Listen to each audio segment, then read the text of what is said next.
স্থবির খাগড়াছড়ি, থমথমে গুইমারা, ষড়যন্ত্র দেখছে সেনাবাহিনী। অভিযোগের তীর ইউপিডিএফ এর দিকে, সকলকে সংযত আচরণ করার আহ্বান। পূজার ছুটিতে মিরসরাই সীতাকুণ্ডে 15 স্পটে যানজটের শঙ্কা। রাজধানীতে ধর্মঘট প্রত্যাহার, বিকেল থেকে চলছে বাস। পাবনায় পেঁয়াজ চাষে হতাশা বাড়াচ্ছে সার সিন্ডিকেট। চরম বিপাকে কৃষকরা, সারের সংকট নেই দাবি কৃষি সম্প্রসারণ অধিদপ্তরের। 21 ঘন্টা পর টাঙ্গাইলে গ্যাস সরবরাহ স্বাভাবিক। পল্লী বিদ্যুতের লাইনও পুরোপুরি স্বাভাবিক, স্বস্তিতে এলাকাবাসী। এবং শেরপুরে নজর কাটছে পাখির বাসায় দেবী দুর্গা। মংলায় মন্দিরে মন্দিরে নৌবাহিনী মোতায়েন, পরিদর্শনে খুলনা নৌ অঞ্চল কমান্ডার।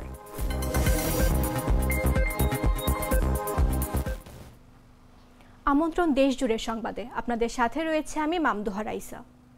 পাকা টমেটো আর সিক্রেট রেসিপির কম্বিনেশনে তৈরি প্রাউন সস, সসের বস। খাগড়াছড়ি ও গুইমারা এলাকায় চলমান নাশকতা ও সাম্প্রদায়িক উত্তেজনা চরমে পৌঁছেছে। গেল 10 দিনে নতুন করে অস্থিরতা তৈরির পেছনে পার্বত্য চট্টগ্রাম অঞ্চলকে অস্থিতিশীল করার এবং পাহাড়ি বাঙালি দাঙ্গা বাঁধানোর বড় ধরনের ষড়যন্ত্র দেখছে সেনাবাহিনী। আর এর পেছনে পাহাড়ি সংগঠন ইউনাইটেড পিপলস ডেমোক্রেটিক ফ্রন্টকে দায়ী করে বিবৃতি দিয়েছে আইএসপিআর। সেই সঙ্গে পার্বত্য অঞ্চলের সব জাতিগোষ্ঠীর রাজনৈতিক দলের নেতৃবৃন্দ ও জনসাধারণকে সংযত আচরণ করার জন্য আহ্বান জানিয়েছে বাংলাদেশ সেনাবাহিনী। বিস্তারিত জাগরিক্স রিপোর্টে।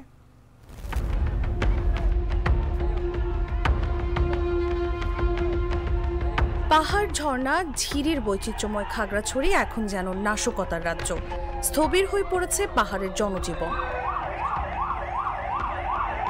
খাগড়াছড়িতে জারি করা 144 ধারার মাঝেই অনির্দিষ্টকালের সড়ক অবরোধ চলছে। এখনও থমথমে পরিস্থিতি বিরাজ করছে।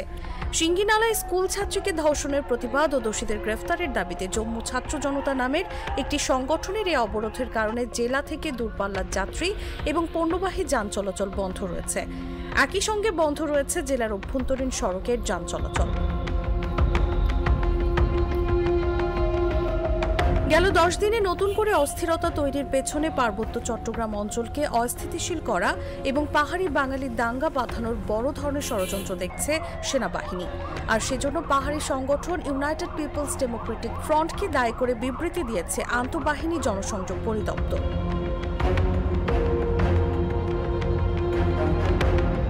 বিবৃতিতে বলা হয়, বিগত কয়েকদিনের ঘটনা পর্যবেক্ষণে এটি স্পষ্ট যে ইউপিডিএফ এবং তার অঙ্গ সংগঠনগুলো পার্বত্য চট্টগ্রামকে অস্থিতিশীল করার লক্ষ্যে সুপরিকল্পিতভাবে এলাকার নারী এবং স্কুলগামী শিশুদের বিভিন্ন পন্থায় তাদের নাশকতামূলক কর্মকাণ্ডে অংশগ্রহণে বাধ্য করছে।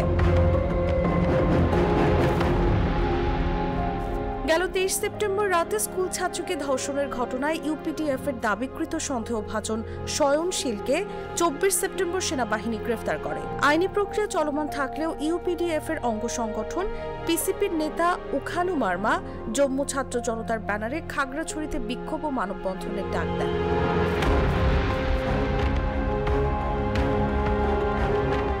এছাড়াও রামসু বাজারের পাশের উঁচু পাহাড় থেকে ইউপিডিএফ সশস্ত্র দল প্রায় 100 থেকে 150 রাউন্ড গুলি ছোড়ে, যাতে সেনা সদস্য সহ পাহাড়ি বাঙালি এলাকাবাসী অনেকে গুলিবিদ্ধ হন। সেনা টহল দল দ্রুত অভিযান চালালে সশস্ত্র দল পালিয়ে যায়। এ সময় ইউপিডিএফ এর বহিরাগত দুষ্কৃতকারীরা রামসু বাজারের ঘরবাড়িতে অগ্নিসংযোগ ও ধাওয়া পাল্টা ধাওয়ায় লিপ্ত হয়। অতিরিক্ত সেনাদল মোতায়েনের পর বিকেলে পরিস্থিতি নিয়ন্ত্রণে আসে।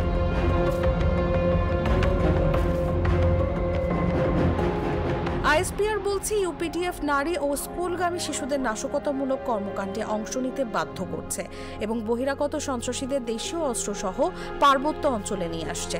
28 সেপ্টেম্বর বিকেলে বিজিবির কাপ্তাই ব্যাটালিয়নের একটি চেকপোস্টে ইউপিডিএফ এর পরিবহনকৃত বিপুল দেশীয় অস্ত্র জব্দ করা হয়।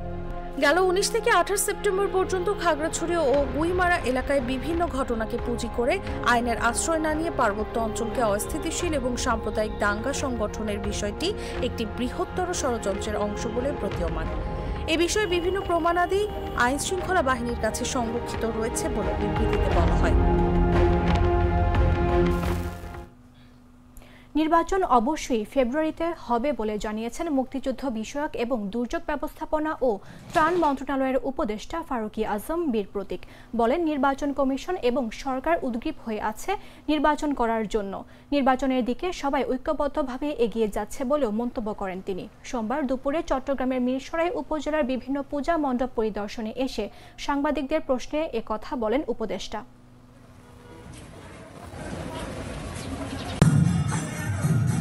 একটাই জনগণের প্রত্যাশা, সেটা হচ্ছে নিঃসংকোচে নিজের ভোটাধিকারটা প্রয়োগ করা, সেটা নিশ্চিত। কেন নির্বাচন হবে না এই মনের মধ্যে এই সংখ্যাটা আসার কারণটা কি? কোনো কিছু কারণ নাই। নির্বাচন কমিশন এবং সরকার এবং জনগণ সবাই আমরা উদ্গ্রীব হয়ে আছি নির্বাচন করার জন্য। জাতি নির্বাচনের দিকে অলরেডি আমরা সবাই ঐক্যবদ্ধভাবে যাচ্ছি, তো সেখানে কোনো শঙ্কিত হওয়ার মতো কোনো কারণ নাই। আমরা নির্বাচন হবে, আমাদের এখানে নির্বাচিত সরকার আসবে, জনগণ যাকে পছন্দ করে তাকে তাদের সরকার হিসেবে নেবে, ভোট দিয়ে নির্বাচিত করবে। আমাদের আগামী দিনের নির্বাচিত সরকার আমাদের জন্য চমৎকার একটা বাংলাদেশ বানাবে, কারণ এটা আর আগের মতো হবে না। আগের মতো যেরকম এক দেশদর্শী, এক দলদর্শী, এক ব্যক্তিদর্শী, এই ধরনের কোনো দেশ। দুর্গাপূজার লম্বা ছুটিতে ঢাকা চট্টগ্রাম মহাসড়কের মিরসরাই সীতাকুণ্ড এলাকার 60 কিলোমিটারে 15টি স্পটে যানজটের আশঙ্কা করা হচ্ছে। সড়কের এই অংশে খুব বেশি খানাখন্দ না থাকলেও বিভিন্ন কারণে প্রতিনিয়ত যানজট সৃষ্টি হচ্ছে। মহাসড়কের মিরসরাই ধুমঘাট থেকে সীতাকুণ্ডের সিটি গেট পর্যন্ত 60 কিলোমিটারের মধ্যে সীতাকুণ্ডে প্রতিদিনই যানজট লেগে থাকে। কন্টেইনার টার্মিনাল ও ডিপোগুলোর কারণে যানবাহনের অস্বাভাবিক পার্কিং, রাস্তা সংস্কার বা মেরামতের কাজ, বাজার বসা এবং মাঝে মাঝে পণ্যবাহী ট্রাক উল্টে যাওয়া বা অন্য কোনো দুর্ঘটনার ঘটনা, অবৈধভাবে যানবাহন পার্কিং করাও যানজটের জন্য দায়ী। এই ছুটিতে সড়কে গাড়ির চাপ বেড়ে যাওয়ায় যানজটের মানুষ আটকে ভোগান্তির শঙ্কা রয়েছে। এই বিষয়ে চট্টগ্রাম জেলা ট্রাফিক পুলিশের টিআই রফিক আহমেদ মজুমদার বলেন, দুর্গাপূজার ছুটিতে মহাসড়কে যানজট নিরসনে মিরসরাই, জোরারগঞ্জ ও সীতাকুণ্ড উপজেলার বিভিন্ন স্পটে স্পেশাল টিম কাজ করবে।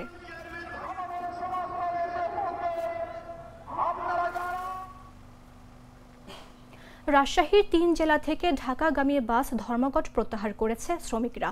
সোমবার বিকেল 4টা থেকে বাস চলাচল স্বাভাবিক রয়েছে। এরই মধ্যে খুলে দেওয়া হয়েছে সব counter. Bangladesh bus truck honours অ্যাসোসিয়েশনের সভাপতি বজলুর রহমান রতন এসব তথ্য নিশ্চিত করেছেন। তিনি বলেন, আজ দুপুরে শ্রমিকদের সঙ্গে বসেছিলেন। মিটিং শেষ করে সিদ্ধান্ত নেওয়া হয় বিকেল থেকে গাড়ি চলাচল স্বাভাবিক হবে। এর আগে শ্রমিকদের বেতন বাড়ানোর ইস্যুতে পূর্ব ঘোষণা ছাড়াই শুক্রবার রাত থেকে বাস চলাচল বন্ধ করে দেন মালিকরা। এদিকে বাস বন্ধ থাকার চরম ভোগান্তিতে পড়েন যাত্রীরা। তারা জানান, পূজার ছুটিতে এমনিতেই বাস ট্রেনে ভিড়, কোনো রকমের ঘোষণা ছাড়া বাস বন্ধে বিপাকে পড়েন তারা।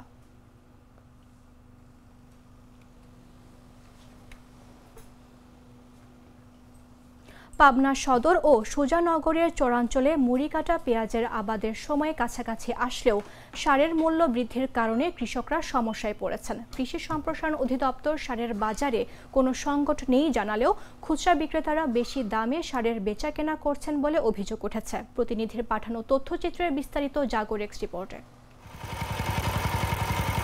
পাবনা সদর ও সুজানগরের পদ্মার চর সহ অধিকাংশ নিচু জমি থেকে সরে গেছে বর্ষার পানি। জমিতে আসতে শুরু করেছে জো। আর মাত্র 2 থেকে 3 সপ্তাহের মধ্যে মুড়ি কাটা পেঁয়াজ আবাদের মৌসুম শুরু হবে।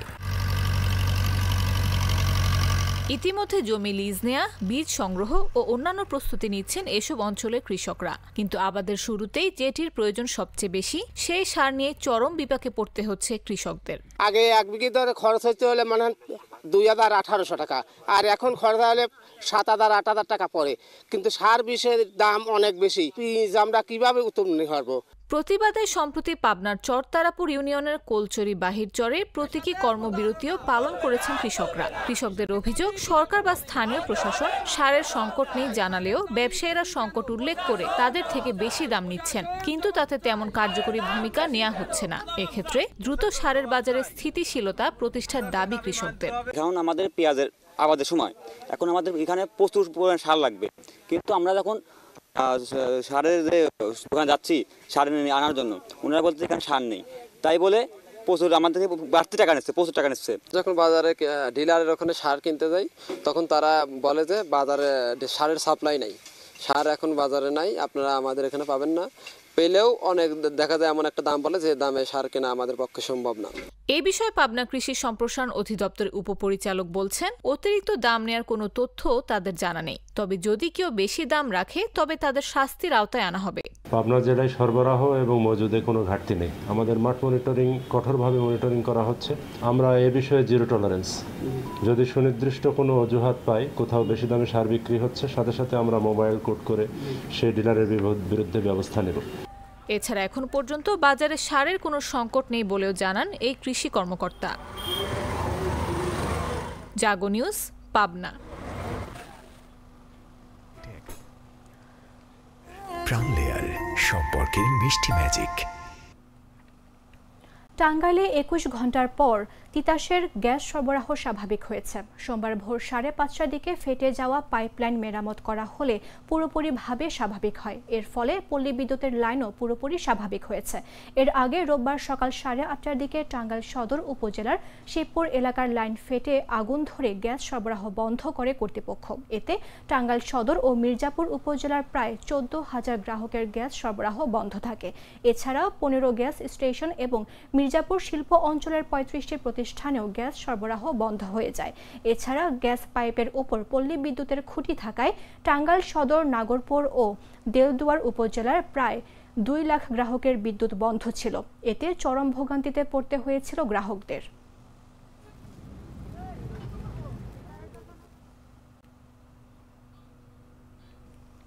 ফেনীতে চলতি বছরে ডেঙ্গু রোগের আক্রান্তের সংখ্যা 169 ছাড়িয়েছে। সোমবার সকাল পর্যন্ত 24 ঘন্টায় 18 জনের ডেঙ্গু শনাক্ত হয়েছে। জেলা স্বাস্থ্য বিভাগ এ তথ্য নিশ্চিত করেছে। জেলা স্বাস্থ্য বিভাগের তথ্য মতে ডেঙ্গু আক্রান্তদের মধ্যে ফেনী সদর উপজেলার 10 জন, দাগনভূঞায় 3 জন, সোনাগাজীতে 2 জন ও ছাগলনাইয়া 3 জন আক্রান্ত হয়ে বর্তমানে ফেনী জেনারেল হাসপাতালে ভর্তি হয়েছে। চলতি মাসে এ পর্যন্ত জেলায় মোট 90 জন ডেঙ্গু আক্রান্ত হয়েছে। তার আগে আগস্ট মাসে শনাক্ত হয়েছে 49 জন। সব মিলিয়ে চলতি বছরে জেলায় আক্রান্তের সংখ্যা দাঁড়িয়েছে 169 জনে। ফেনীর civil surgeon doctor Mohammad Rubayet Bin Karim বলেন, গেল 24 ঘন্টায় 18 জনের ডেঙ্গু আক্রান্ত হয়েছে। চলতি মাসে এ পর্যন্ত জেলায় মোট 89 জন ডেঙ্গু আক্রান্ত হয়েছে। আপনার ঘর এবং তার আশপাশটা যদি আপনি পরিষ্কার পরিচ্ছন্ন রাখেন তাহলে এই এডিস মশার বিস্তার থেকে আমরা রক্ষা পেতে পারি। এছাড়াও আরেকটা জিনিস, ডেঙ্গু মশাটা একটু যেহেতু অল্প আলোতে, যেটা এডিস মশা অল্প আলোতে চলাচল করে, ভোরবেলা এবং সন্ধ্যার সময়টাতে একটু বাড়তি সতর্কতা অবলম্বন করা উচিত। মশারি রাতে ঘুমানোর সময় ব্যবহার করা উচিত এবং এই 2 সময়, ভোরবেলা এবং যেই সন্ধ্যার সময়টা, শরীর ঢেকে রাখা যায় এরকম কাপড় যদি পরিধান করতে পারেন তাহলে এই এডিস মশার আক্রমণ থেকে রক্ষা পাওয়া সম্ভব। বরিশালে বেড়েছে সবজির দাম। দ্বিগুণ দামে সবজি কিনতে হিমশিম খাচ্ছে ক্রেতারা। বরিশালের বাজার দর নিয়ে সবশেষ জানাতে এই মুহূর্তে নগরীর বহুমুখী সিটি মার্কেটে আছেন সহকর্মী শাওন খান। সরাসরি যাচ্ছি তার কাছে। আমি এই মুহূর্তে দাঁড়িয়ে আছি বরিশাল নগরীর একমাত্র পাইকারি সবজির বাজার বহুমুখী সিটি মার্কেট কাঁচা বাজার থেকে। দর্শক, আপনারা জানেন যে গত সপ্তাহে সবজির বাজার সাধারণ মানুষের নাগালের মধ্যে থাকলেও পুজোর ছুটির কারণে পোর্ট বন্ধ থাকায় এখন বেশ কিছু সবজির দাম বৃদ্ধি পেয়েছে। আমরা পাইকারি বাজার ঘুরে দেখেছি যে গত সপ্তাহে যে সবজির দাম 50 টাকা ছিল, সেই সবজির দাম এখন পাইকারি বাজারে বিক্রি হচ্ছে 70-75 টাকা, যার প্রভাব আরো খুচরা বাজারে আরো বেশি পড়েছে। খুচরা বাজারে সেই সবজি আরো বেশি দামে বিক্রি হচ্ছে। 70 টাকার সবজি খুচরা বাজারে 80-90 টাকায় বিক্রি হচ্ছে। আমরা ঘুরে দেখেছি বাজার যে বেগুন পাইকারি বাজারে 70 টাকা 75 টাকা বিক্রি হলো, খুচরা বাজারে 90 টাকা পর্যন্ত বিক্রি হচ্ছে। এছাড়া পটল পাইকারি বাজারে 45 টাকা থেকে 50 টাকা বিক্রি হলো, খুচরা বাজারে 70 থেকে 75 টাকা বিক্রি হচ্ছে। একইভাবে করলা পাইকারি বাজারে 60 টাকা বিক্রি হলো, খুচরা বাজারে 80 টাকা করে বিক্রি হচ্ছে। এছাড়া কাঁচামরিচ আরও দ্বিগুণ বৃদ্ধি পেয়েছে গত সপ্তাহের তুলনায়। কাঁচামরিচ গত সপ্তাহে 250 টাকা, এখন বর্তমানে 250 টাকা করে বিক্রি হচ্ছে, যেটা গত সপ্তাহে 120 টাকা করে বিক্রি হচ্ছে। আমরা ব্যবসায়ীদের সাথে কথা বলেছি, তারা জানিয়েছে যে পুজোর ছুটির কারণে পোর্ট বন্ধ থাকায় তারা আশানুরূপ সবজি আমদানি করতে পারছে না, যে কারণে যে সবজি রয়েছে তা অধিক মূল্যে বিক্রি হচ্ছে। তারা জানিয়েছে যে পুজোর ছুটির পরে পোর্ট খুললে ব্যবসা স্বাভাবিক হলে এই দাম আবার সাধারণ নাগালের মধ্যে আসবে, তারা এমনটাই জানিয়েছে। দর্শক, এই ছিল বরিশাল থেকে আমার কাছে বাজার দরের সবশেষ পরিস্থিতি।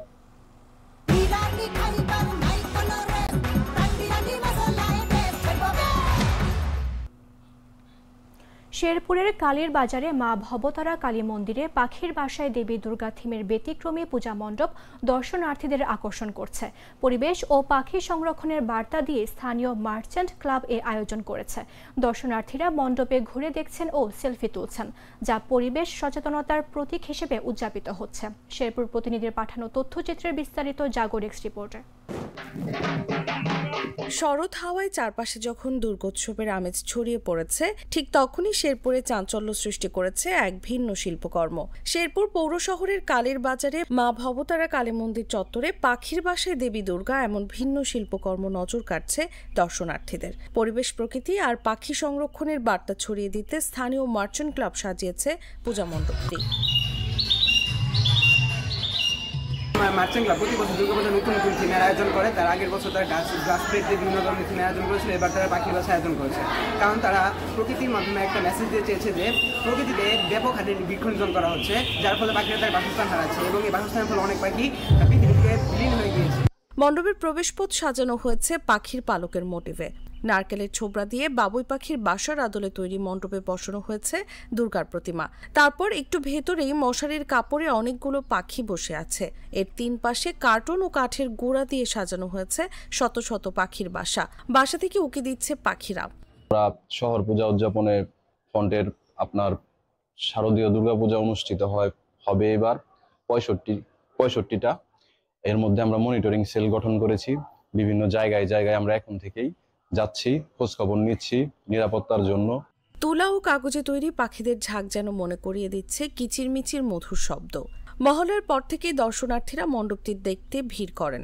কেউ এসেছেন নতুন আয়োজন দেখতে, আবার কেউ বা প্রিয়জনকে সঙ্গে নিয়ে সেলফি তুলছেন। ভেতরে কৃত্রিম পাখির কিচিরমিচির শব্দ সবার মনকে আকৃষ্ট করছে। যে কোনো ধরনের অনাকাঙ্ক্ষিত ঘটনা আমরা এড়াতে পারবো বলে বিশ্বাস করি, এবং আমরা বিশ্বাস করি যে কোনো সময়ের তুলনায় বর্তমান সময়ে শান্তিপূর্ণভাবে, সাবলীলভাবে এদেশের হিন্দু ধর্মাবলম্বী মানুষ বা সনাতন ধর্মাবলম্বী মানুষেরা তাদের পূজা কার্যক্রম সম্পন্ন করতে পারবে বলে আমরা আশা রাখি। প্রতিমা শিল্পী তরুণ নিতাই মালাকার বলেন, প্রকৃতি হলো আমাদের মা, মাই তো দেবী। তাই এবারের থিম করেছি পাখি সংরক্ষণ, মানে প্রকৃতি সংরক্ষণ। বন বাঁচাও, পাখি রক্ষা করো, এমন বার্তাই আমরা দিতে চেয়েছি। সবকিছুই সাজানো হয়েছে পরিবেশ বান্ধব উপাদান দিয়ে। 3 সপ্তাহ ধরে তৈরি করে মণ্ডপে খরচ হয়েছে প্রায় 1.5 লাখ টাকা। মংলায় নিরাপত্তার জন্য মন্দিরে মন্দিরে নৌবাহিনী মোতায়েন করা হয়েছে। সনাতন ধর্মাবলম্বীদের সবচেয়ে বড় ধর্মীয় উৎসব শারদীয় দুর্গাপূজা নির্বিঘ্ন ও শান্তিপূর্ণ করতে মন্দিরগুলোতে বেসামরিক প্রশাসনকে সহায়তা প্রদান করছে নৌবাহিনী। এদিকে মন্দিরগুলোতে নৌবাহিনীর নিরাপত্তা ব্যবস্থা পর্যবেক্ষণ ও সনাতন ধর্মাবলম্বী শুভেচ্ছা জানাতে সোমবার দুপুর দিগরাজ সার্বজনীন পূজা মন্দিরে পরিদর্শন করেন নৌবাহিনীর খুলনা অঞ্চলের commander rear admiral AKM Zakir Hossain. এ সময় তিনি বলেন, সরকার ও নৌবাহিনীর প্রধানের নির্দেশে খুলনা অঞ্চলের আওতাধীন বিভিন্ন পূজা মন্দিরগুলোতে নৌবাহিনী মোতায়েন করা হয়েছে। এতে শান্তি শৃঙ্খলা বজায় থাকবে, সকলে সুন্দরভাবে এ উৎসব পালন ও সম্পন্ন করতে পারবেন বলেও আশা ব্যক্ত করেন তিনি। সরকারের আদেশে আমরা সিভিল প্রশাসনকে সহায়তা করার জন্য নিয়োজিত আছি এবং সেই মোতাবেক মাননীয় নৌপ্রধানের নির্দেশে আমরা সকল জায়গায় নিয়োজিত আছি এবং এই পূজা উপলক্ষে আমাদের বিভিন্ন জায়গায় আমরা বিভিন্ন রকমভাবে নিয়োজিত থাকছি, যাতে সব জায়গায় সবাই ঠিক মতো করে সুন্দরভাবে এই পূজা অর্চনা করতে পারে। এবং এই আজকে এখানে আসতে পেরে আমার খুব ভালো লাগছে যে সবার মধ্যে খুব সুন্দর একটা সম্প্রীতি বিরাজ করছে। এটাই আমাদের দরকার এবং এই সম্প্রীতির মাধ্যমে আমরা আমাদের সামনে এগিয়ে যাওয়ার জন্য আমরা চেষ্টা করব। এবং আমি আশা করব আজকে যে সপ্তমী এবং পরের যে 3 দিন পূজা অর্চন হবে, এটার জন্য সবাই খুব সুন্দরভাবে করতে পারে, সুস্থভাবে করতে পারে এবং সবাই তাদের মনোবাসনা পূর্ণ করতে পারে। সংবাদ শেষ করার পূর্বে শিরোনামগুলো জানিয়ে দিচ্ছে আরও একবার।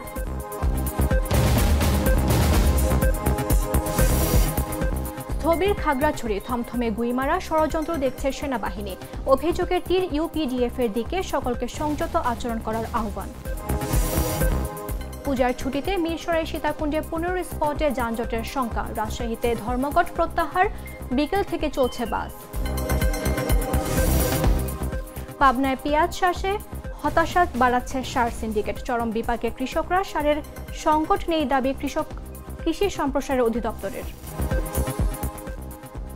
21 ঘন্টা পর টাঙ্গাইলে গ্যাস সরবরাহ স্বাভাবিক। পল্লী বিদ্যুতের লাইনও পুরোপুরি স্বাভাবিক, স্বস্তিতে এলাকাবাসী।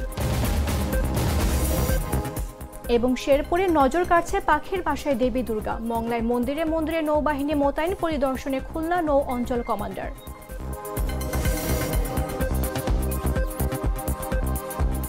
দর্শক, এই ছিল এখনকার মতো। প্রতি মুহূর্তে সর্বশেষ খবর জানতে ভিজিট করুন jagonews24.com।